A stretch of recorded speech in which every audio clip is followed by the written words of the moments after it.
NOAA breached its own rules on scientific integrity when it published the sensational but flawed report, aimed at making the maximum possible impact on world leaders at the UN Climate Conference in Paris in 2015. This study was based on misleading and unverified data. Certain people in the Congress had a sense that there was something very fishy about this study. They subpoenaed, they wanted information, they wanted to talk to the people involved. NOAA refused, they just didn't allow that. So what they came up with was 3 times higher than any other warming trend measured from ocean records prior. And then it was presented to the entire world in the lead up to this UN Paris Climate Summit, where there was a major push to get governments to agree on, carbon reduction agreements. So it was clearly politically motivated. They don't tell you where the graph came from. They don't tell you what methods went into the graph. They hide the data that went into the graph, and the computers mysteriously crash when you try and get into the data behind the graph. But if you question the graph, you're called a science denier. It's absolutely absurd. So this new expose is excellent. It pulls the curtain in how you have fake news, what is literally fake presentations of reality, presented in the name of science. And then people with the gall to say that anybody questioning that is a denier of science.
Global warming really has become a new religion because you can't discuss it.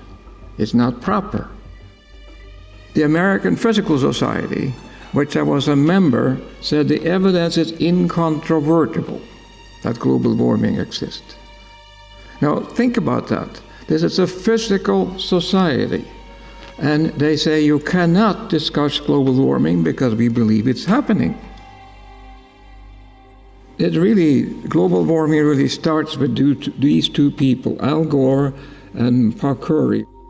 From 1880 to 2015, the temperature has increased from 288 to 288.8 degrees Kelvin, 0.3%. I think the temperature has been amazingly stable. There has never been as cold on the South Pole as it is right now. There's more ice than there ever have been. But people don't talk about that. They talk about the North Pole, where they have a warmer climate at the present time. Now, this is the what they have come up with, however, and this is for the last 19 years, roughly speaking, the temperature has not gone up. Nobody mentioned nature how important the CO2 is for plant growth. If you have more CO2, the plant grows faster. People use greenhouses and put CO2 in greenhouses to get a higher yield. But now, since the CO2 has increased, we get more plant and more grows faster. It's a wonderful thing. But they don't talk about how good it is for agriculture that CO2 is increasing. When I ask people then, why is the climate change? Why? The temperature has not changed, so why do they talk about it? Another thing which amazes me really is that when they talk about climate change, it's always to the worse. See, the climate also changes to the better. For the last 100 years, the ocean has risen 20 centimeters. But for the previous 100 years, it also rose to 20 centimeters. And for the last 300 years, ocean has risen 20 centimeters 100 years. And so there is no unusual rise in the sea level. But see, what people say is not true. So here is then what we should worry about. This is refugees trying to cross the Mediterranean. And so this is a boat, and these people are not fleeing from global warming, they're fleeing from poverty. If we want to help Africa, we should help them out of poverty. Syrian refugees, there are supposed to be 5 million of them. And I ask you, are you wasting money on the climate like solar cell and windmills rather than helping people?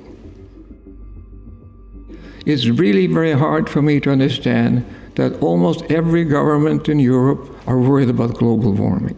It must be politics. See, I would say that the global warming basically is a non-problem. Just leave it alone, take care of itself.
country itself doesn't care about the people.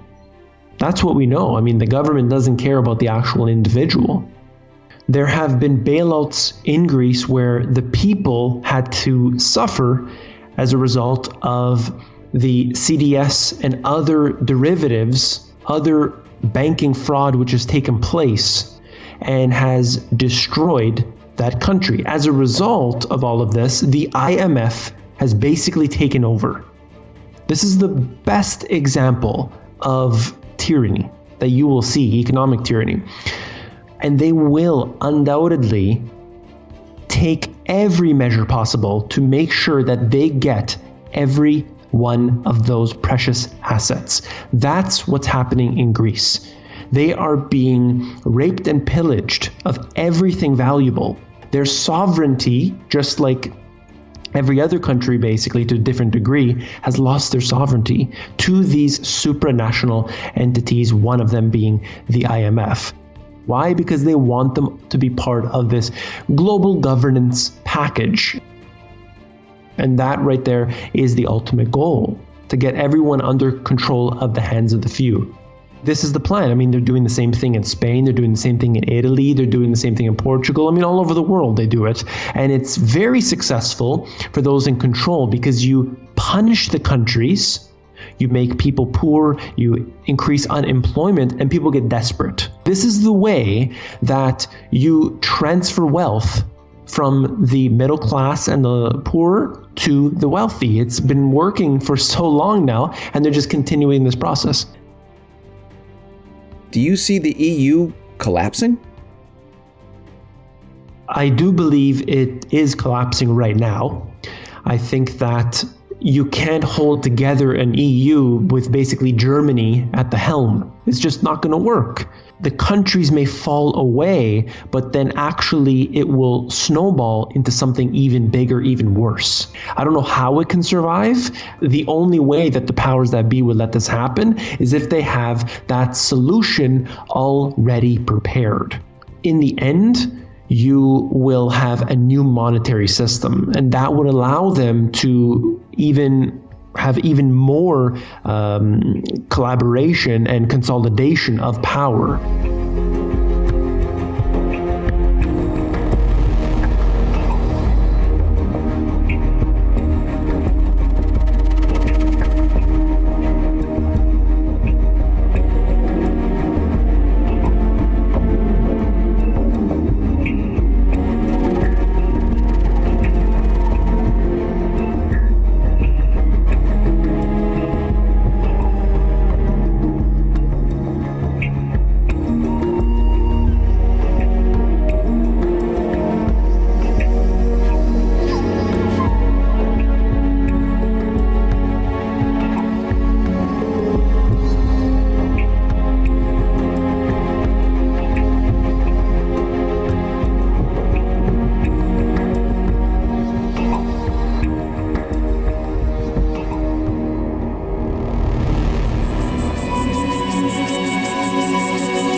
They would revive gas chambers and concentration camps if they weren't ashamed. That is their mentality. They are disturbed when they say that this is Nazi mentality. We cannot accept that our citizens are incited against each other with Nazi comparisons. This is the case for all countries in Europe. That's why we should say with clear words to Mr. Erdogan that he cannot continue like this. Seems at the moment like each new week brings a new barrage of Nazi name-calling coming from Ankara, from Turkey towards European nations. We've also seen one of the main Turkish newspapers run with a front cover depicting German Chancellor Angela Merkel as Adolf Hitler. Mr. Erdogan in Ankara is trying to push through, or at least pushes Parliament towards voting for a bill that would bring back the death penalty in his country. I believe, God willing, that after the referendum the Parliament will do the necessary thing concerning the people's demands for capital punishment. As for me, I will approve it without any hesitation. If the death penalty is reintroduced in Turkey, that would lead to the end of negotiations. The European Union and several countries in Europe are bringing back the atmosphere of World War II. The same racism, Islamophobia, xenophobia, and anti-Semitism. These type of things have been described on Monday morning as simply unacceptable by the German Chancellor. And that's resulted in some of the harshest diplomatic language, well, certainly not diplomatic language at all, coming from all sides.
Trump's just continuing this same agenda, and I think it's all moving towards the same ultimate goal. It's all about kickstarting this war with Iran, which is going to turn the whole Middle East into a complete schmozzle. It'll probably end up in the destruction of Israel as well. Israel's been put there to create this instability mechanism, posture against Iran, to create this whole war of terror and just escalate the agenda. The situation in Yemen, the situation in Syria, he's not calling any of this out for what it is. Why is he expanding military funding and all of this when he could be reducing it and calling the war of terror out for what it is? Really, I mean, ISIS, if he says he wants to defeat ISIS, where does ISIS come from? It's a private mercenary army funded by DynCorp and the Clinton Foundation, all completely provable through Hillary Clinton's own emails. Why isn't he calling that out for what it is? You know, I would suggest he should be freezing the assets of DynCorp and the Clinton Foundation, using that money to rebuild Syria and Libya. This would stop the refugee influx into Europe straight away. All these people want to go home. Let's give them homes that they can go home to rather than keep continuing to bomb their country under the pretext of defeating ISIS. The anti-Muslim rhetoric we're hearing, they're still promoting the concept that the war of terror is being run by Muslim extremists when it's not. They didn't carry out the 9/11 attacks, that they're not carrying out all of this stuff we're seeing. All of the countries that have been subject to the most terrorism in the world are countries in the Middle East. Before we invaded Iraq, there was never one suicide bombing there. Now there's been like over 1,000 suicide bombings since the US invaded. And when you go and bomb these countries and you kill these families, you create terrorists. Yeah. Because people want revenge for you bombing my sister and blowing up my mother. I want to come and strap a bomb to myself and blow you up. That's how you create terrorism, and that's what we're seeing, just a continuation of the same thing. It's the same New World Order agenda. What Trump could end up doing with this is creating a confrontation whereby you end up with three major superpowers, the United States, Russia, and China. That's what will be left after this, and the whole Middle East will just be a complete schmozzle to be divided up. And that's the way it seems to be going. It seems to be the same agenda, just being taken from a different approach, a different perspective.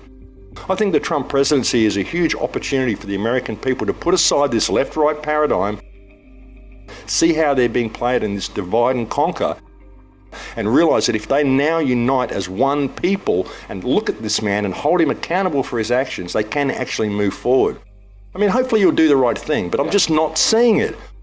I want to have hope in this man, but I'm just not seeing it in his foreign policies, and that's what people have to look at. And I was kind of surprised when Trump got in, but now when I look back at it, no, I think it was all play. I think it was all one big play. So hopefully people are going to seize this opportunity and come together and create a better future. I mean, it's anybody's guess where we're going to go with this. Trump's a total wild card.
Could you give me some examples of the military aggression that your country has suffered from Russia in the last 10 years?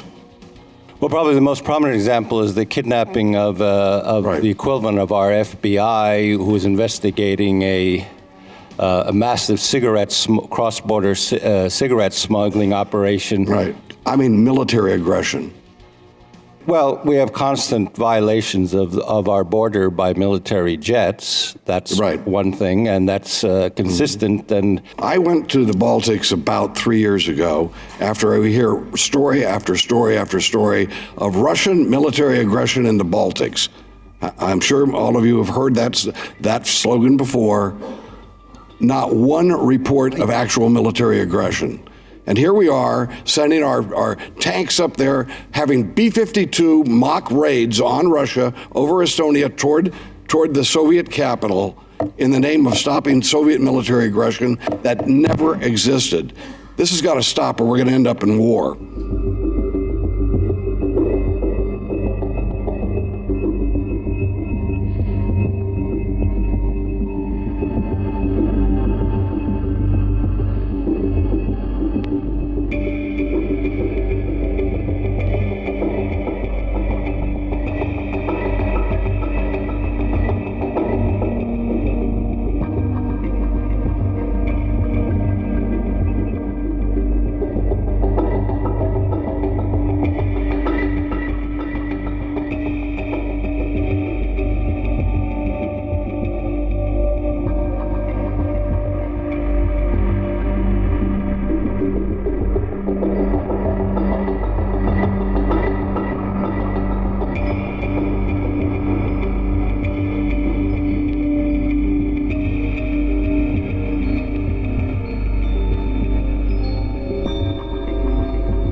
System can really be great for emergencies, for example.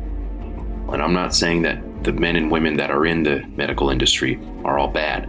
A lot of them are misinformed. They go to these universities and they're being indoctrinated themselves. But to fully understand how we got to where we're at today and just how corrupt and broken this medical system is, we have to go back in time over 100 years.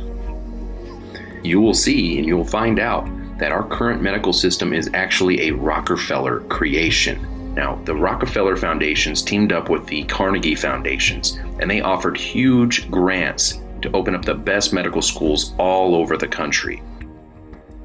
Now, the only stipulations that went along with these huge, generous grants and donations was the provision that only an allopathic-based curriculum be taught, and that some of their agents from the foundations were allowed to sit on the board of directors of these medical schools.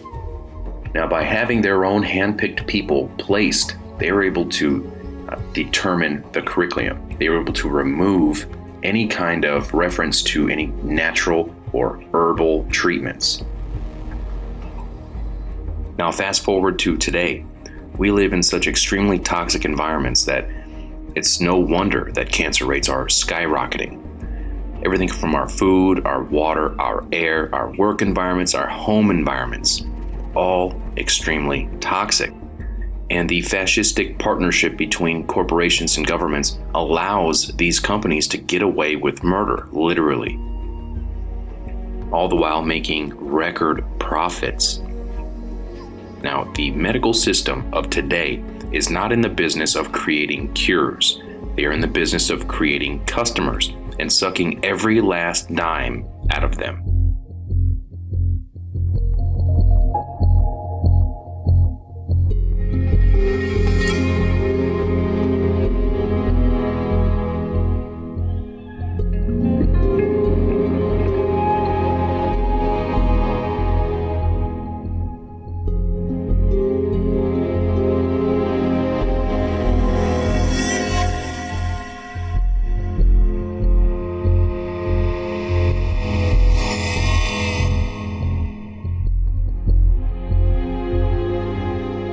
All that needs to be done to prescribe somebody a drug is when you walk into the office and you say, I'm feeling depressed or something like that, and then you get a drug. So it's a perfect scenario for pharmaceutical companies to capitalize on. The current DSM has 374 mental disorders in there, 943 pages. What's disturbing, though, is they now have a DSM for 0 to 3, which means they're able to diagnose mental illness in children from 0 to 3. Age 0. Age 0 to 3. They want every single person in the United States and in the world on some sort of psychotropic drug. It's a $330 billion industry. The reason why they want to do it is they want to keep you dumbed down. They want to be able to seize everything from you or take away all your power, because it's been proven in court cases that if someone is labeled with mental illness, they're not capable to vote. The voting powers have been taken away from them. Their money has been taken away from them. All of their rights have been stripped from them because they've been classified with mental illness.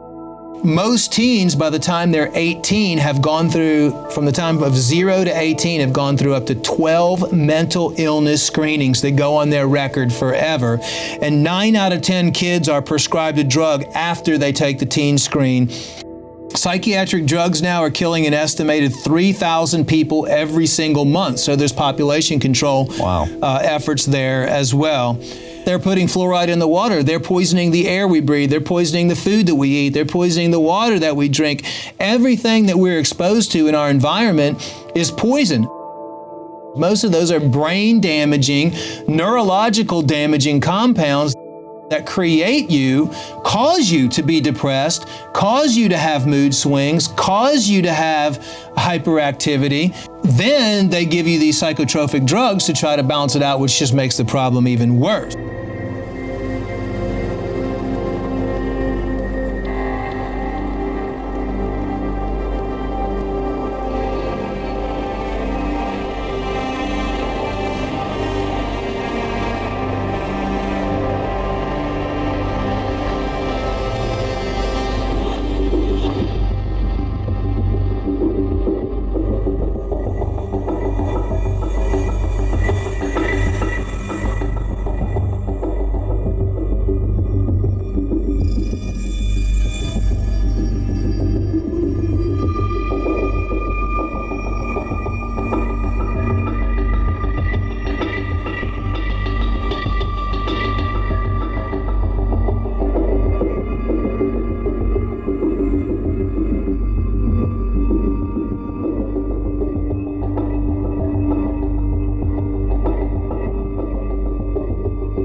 You didn't get cancer overnight. Cancer is a process of 10 years, 12 years. I mean, within 8 years, you get the tumor. Sometimes people don't get diagnosis until 10, 12 years. So they kind of tend to scare the patients and they get worried. They don't have time to research. Then they start the chemo, and otherwise the doctors would tell them they're going to die or it's going to spread everywhere. So it's really almost a process of creating fear to get them on the treatments quickly. Correct. And we need to educate people. We need to tell them there's other ways to go. Going with the conventional surgery, radiation, chemo is not the way to go. There's other ways you could do. And also you could do surgery, but no, don't rush into it. Improve the immune system, boost your body before you do surgery. Because any cut, any kind of surgery in the body, it will suppress the immune system, and also it will attract all the good white blood cell, all your good cells into that area. Then what happens? All those cancer cells that are already floating in your body, they keep growing.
Is so unbelievably different in what really happens to that people perceive is happening.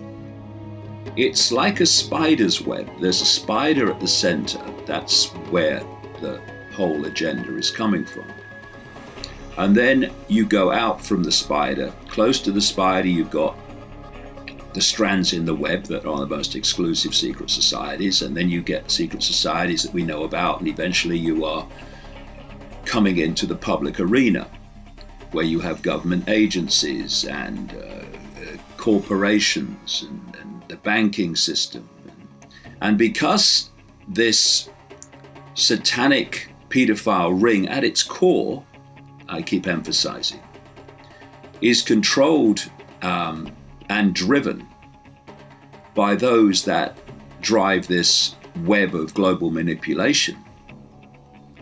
This is why it's the often very rich and very famous that are named by people who have been subjected to those horrors of pedophilia and Satanism.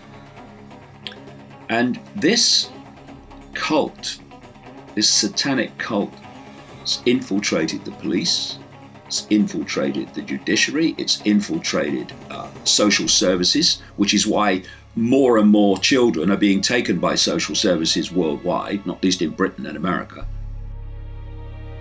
from loving parents for spurious reasons. It's all connected.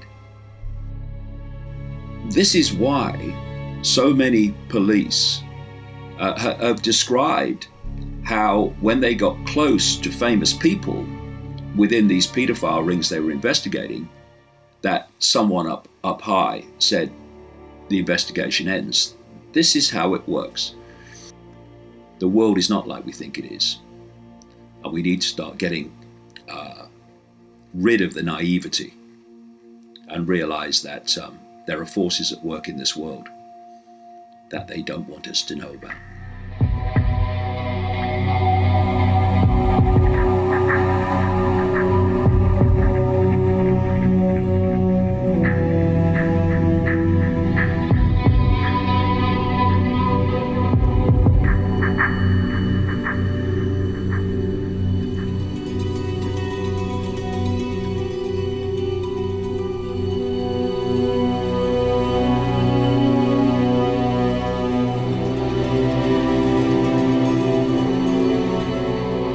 These rings are rings within rings. In the end, it's a global network.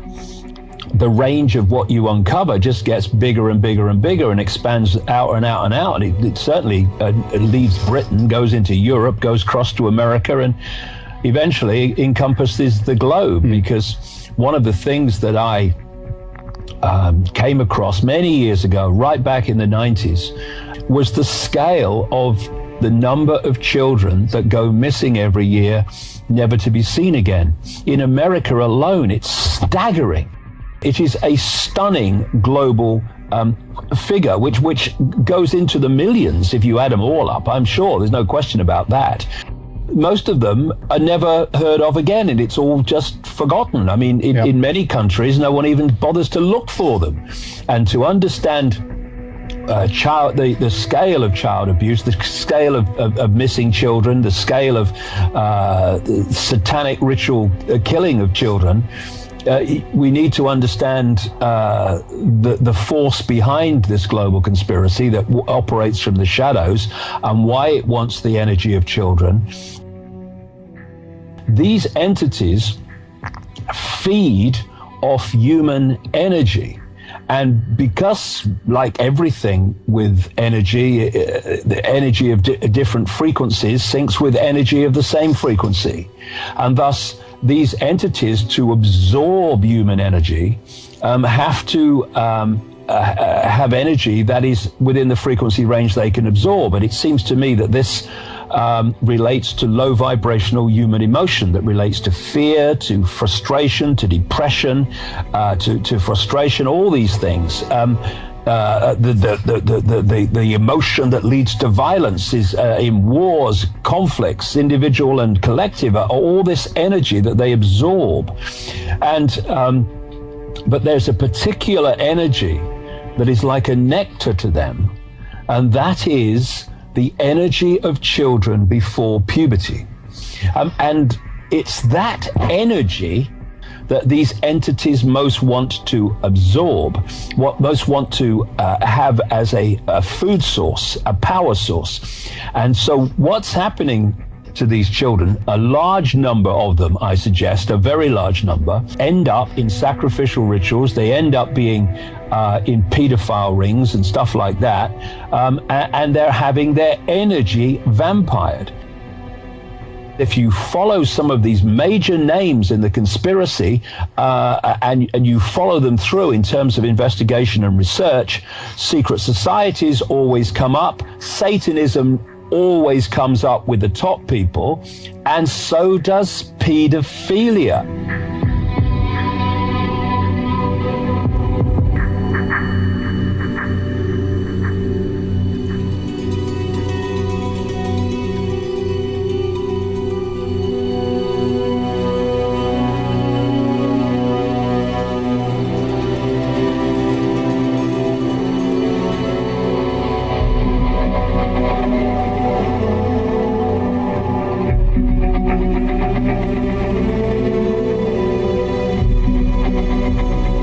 I was raised in Belgium and sold into a murderous pedophile network right around my 6th birthday.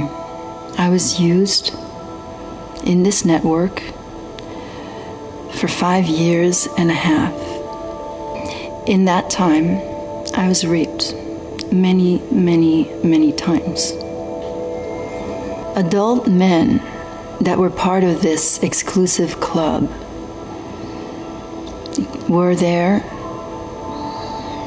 for various reasons, but there was a lot of alcohol, a lot of drugs, and the children were the commodity, the highest, the most valued commodity, and were used for sex mostly. But there were a number of aristocrats that were part of this club who also liked killing children.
esta es una reflexión en torno a uno de los grandes temas de nuestro tiempo, los portales dimensionales. Existe la posibilidad de que se estén generando en nuestro planeta verdaderos portales dimensionales. Así lo sugieren las extraordinarias evidencias que se han podido obtener en diferentes lugares del mundo. Uno de los sueños más grandes de los seres humanos podría hacerse real, poder viajar a las profundidades del cosmos de forma instantánea. La existencia de los llamados portales dimensionales ha sido prácticamente confirmada por la ciencia. El 20 de enero de 2005, una explosión de grandes proporciones en el Sol expulsó altas cantidades de partículas solares que llegaron a la Tierra en tan solo 8 minutos, aunque deberían de haber llegado en más de 24 horas. Los científicos quedaron confundidos. No existía una verdadera explicación. En 2008, la misión Temis de la NASA confirmó la existencia de portales magnéticos que se abren conectando a la Tierra y el Sol. Aparentemente, las partículas viajaron por uno de estos portales, acortando su viaje del Sol a la Tierra en más de 24 horas. Desde entonces, sabemos que se trata de una realidad. Aún debemos aprender a utilizar estas puertas dimensionales para viajar en el espacio. Civilizaciones extraterrestres avanzadas podrían haber desarrollado formas inimaginables de transportarse a través del tiempo y el espacio, que les haya permitido llegar hasta nosotros. Los agujeros de gusano son un atajo en el espacio-tiempo descrito por primera vez en la teoría general de la relatividad de Albert Einstein junto a Nathan Rosen, en que dos extremos del universo se conectan por un túnel donde la materia podría desplazarse. Aunque los científicos consideran que a través de los puentes Einstein-Rosen también se podría viajar de un universo a otro paralelo, o incluso se podría viajar a través del tiempo. Los astrofísicos han comprobado que a través de un agujero de gusano también se podría viajar más rápido que la luz, permitiendo con ello desplazarse a cualquier parte del universo en cuestión de instantes. En 2014, el Dr. Lucas Butcher, de la Universidad de Cambridge, aseguró que si uno de los estrechos de un agujero de gusano permanece abierto el tiempo suficiente, el hombre podría enviar mensajes a cualquier parte del cosmos, o a través del tiempo, a un pasado lejano, o incluso al futuro, utilizando pulsos de luz. Y en ese mismo año, un equipo de científicos de la Universidad Fudan, en China, publicaron un estudio que sugiere que en el centro de la Vía Láctea no hay un agujero negro supermasivo como se pensaba, sino que hay un agujero de gusano, lo que permitiría que las civilizaciones tecnológicamente avanzadas pudieran desplazarse a cualquier parte de la galaxia, o incluso del universo, hasta la Tierra. Los agujeros de gusano o puentes Einstein-Rosen podrían ser la forma en que civilizaciones de otros mundos, otros universos e incluso de otro tiempo puedan desplazarse hasta la Tierra, permitiendo que sus objetos voladores no identificados aparezcan y desaparezcan en solo instantes. ¿Podrían estos portales dimensionales generarse de manera natural en la Tierra?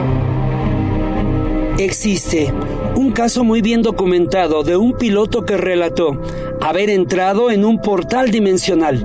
Ocurrió el 4 de diciembre de 1970, cuando el piloto Bruce Gernon despegó de la isla Andros rumbo a Florida. Atravesando el Triángulo de las Bermudas, una fuerza lo hizo viajar a través del tiempo, porque llegó a su destino en solo 47 minutos, cuando su vuelo duraba 75 minutos. Otro caso de un portal dimensional ocurrió el 31 de enero de 1978, en el vuelo 502 de Aerolíneas Aviaco, en ruta de Valencia a Bilbao. Cuando se aproximaban al aeropuerto de Bilbao, fueron desviados por mal tiempo. De súbito se formó una nube luminosa, a través de la cual pasó el avión. El vuelo 502 aterrizó 17 minutos después de lo que estaba programado, como si su avión Caravelle 10R se hubiera quedado suspendido sin volar en el mismo lugar. Estos casos demostrarían la existencia de portales dimensionales que se abren en el Triángulo de las Bermudas y en otros lugares del mundo. Recientemente se han videograbado fenómenos que sugieren la presencia de portales magnéticos en nuestro planeta. Un hecho que, a pesar de no haber sido confirmado científicamente, no tiene aún una verdadera explicación.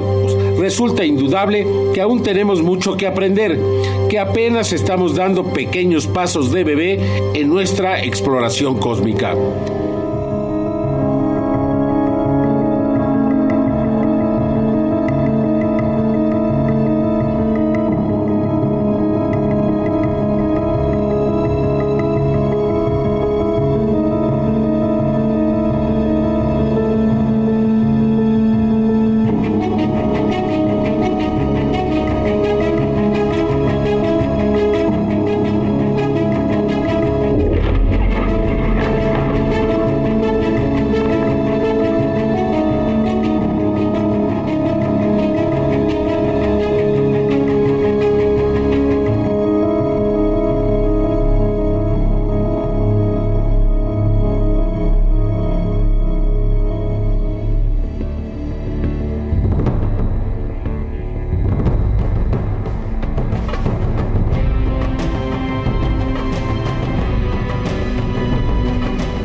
rate is about 70 beats per minute, but it's changing with every beat.